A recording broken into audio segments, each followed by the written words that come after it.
Hi guys, and welcome back to Pass and Move. And for today's episode, we are finally back to our travel series with Southampton, not Southampton.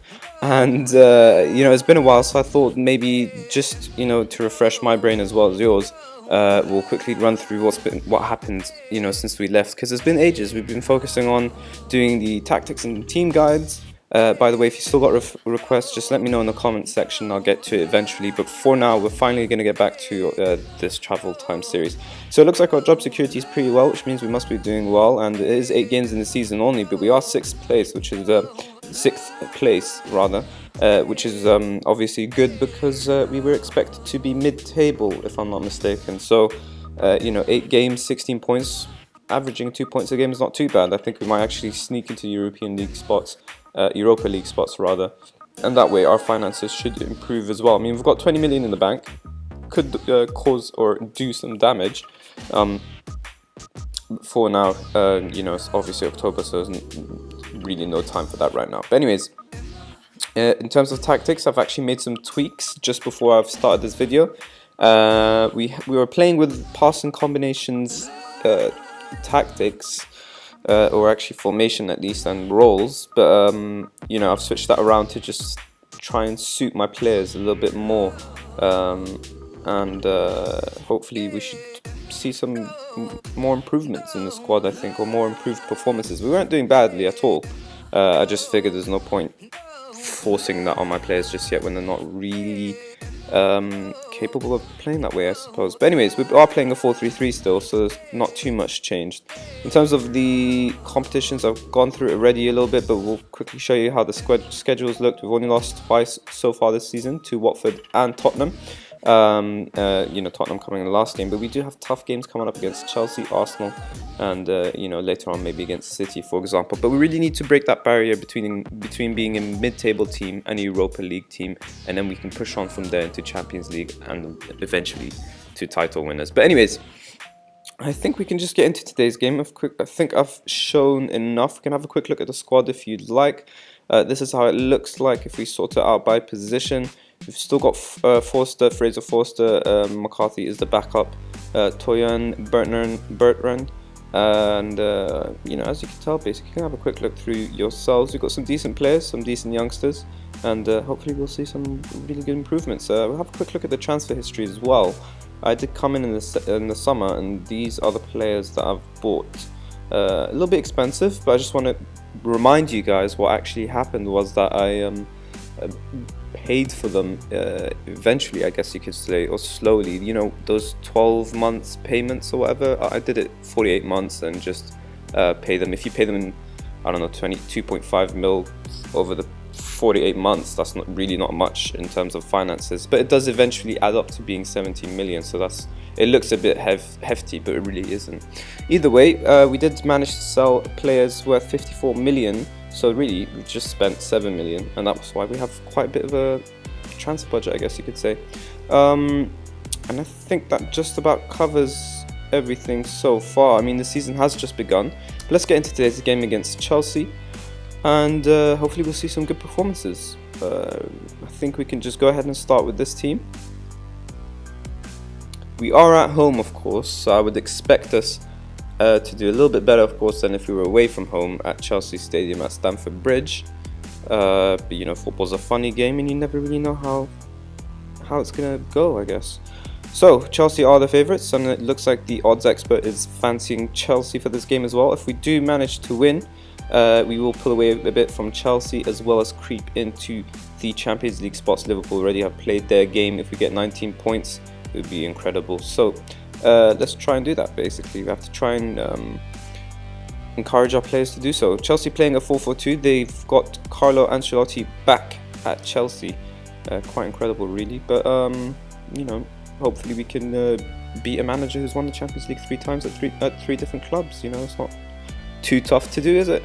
All right, let's see what we should tell our players.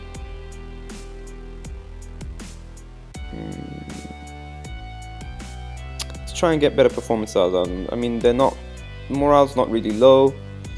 I guess they did perform a little bit poorly against Tottenham, if I remember right. I mean, it was just a 2-0 defeat, but it's the manner of the defeat, isn't it, rather than the scoreline. But anyways, let's kick off. And it is Chelsea who start the game, who can get it going. Hopefully it's us though who can start the scoring.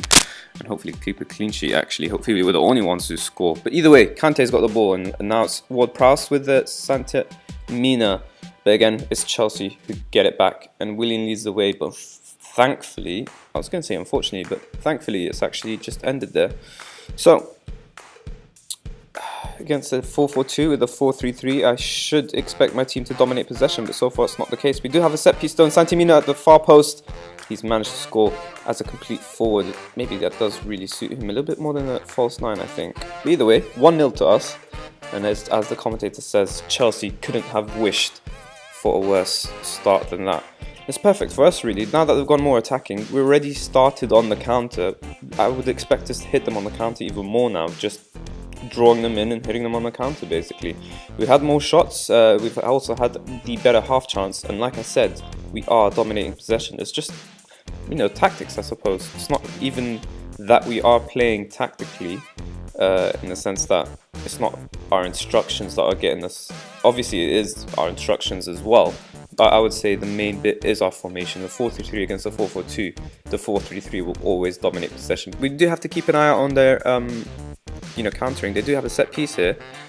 Somehow they've scored. I haven't really gotten a view of that. I think Holzberg, if that's how you say his name, blasted the header at Bertner, and he couldn't save it with his head, I suppose. And he's counted as an own goal, I think, a bit unfortunately. For him anyways. His rating hasn't dropped though, so I suppose they've excused that as well. Either way though, 30 minutes now and it's still 1-1. I reckon the draw's not too bad, but really we want to squeeze in, and if it's another set piece, hopefully it's not another. Yep, okay, good. Nope, not good. Come on, get rid of that. Well, there you go. That's what happens when you got Costa and Mandzukic. 34 years of age, that's what I was checking. Costa should be old now as well, 32. That's one hell of a forward line, I suppose. And it looks like we're going to go into the break having conceded twice somehow, even though we've dominated the stats. So I think, I mean, my assistant says that we should reassure them that they're doing fine and that they aren't favourites for the game, but considering how we're playing, I think I will get aggressive. Alright. There you go. Hopefully that helps. Let's push on into control. Push some players up and see if we can grab an equalizer, if not the winner. Alright, so we've got the ball, and Toyan rather, I don't know why I read that as Trojan. Romeo's now got the ball winning midfielder, Ward-Prowse, advanced playmaker, can he find anyone? Instead it's back to the anchorman, Roddy.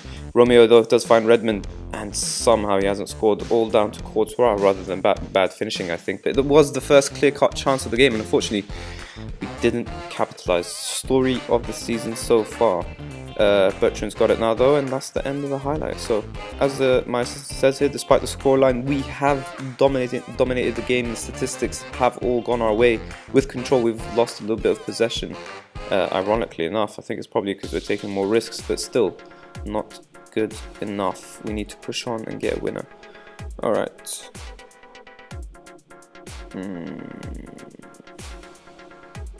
I don't think there's a need to make any changes just yet. We'll check back in the 70th minute, but so far Chelsea just holding on, I suppose. They haven't even gone defensively, so we don't really have an excuse. Probably just not having a good day once again. Also probably the gap in quality, but either way, let's make some changes. Alright, Zakaria, can you play as an advanced playmaker? You probably can. How about Lopez? Not so much. Alright, let's take him off. Rodri, you're on yellow when you're tired, it's a bit of a worry. I don't need an anchorman right now. I need to make an attacking change. Let's save one more attacking change for later. Alright, let's see if that double substitution will help. Hopefully we shore up the defense a little bit. It's a bit of a shame to take off our defensive midfielder. I mean, he's having a good game. I would rather not take him off, basically. Now Romeo's on yellow. That's perfect. Our ball-winning midfielder on a yellow. couldn't have wished for more.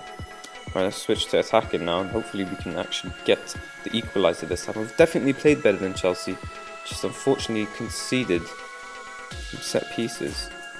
Well, one set piece and one, I guess the set piece was a bit lucky.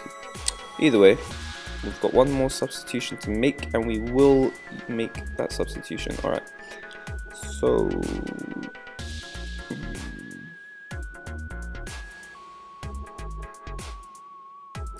there's no one really to take off. Let's just do that. Tadic isn't entirely tired, but he's had a bit of a quiet game, and maybe this can make the difference. Switch into overload and just switch everyone's roles to attacking. See what we can. Maybe we can steal an equalizer. We've done it before. Can we do it again? Is the real question. Come on, boys. There's 10 minutes left. Let's do it. Nope, apparently not. Let me try one last thing.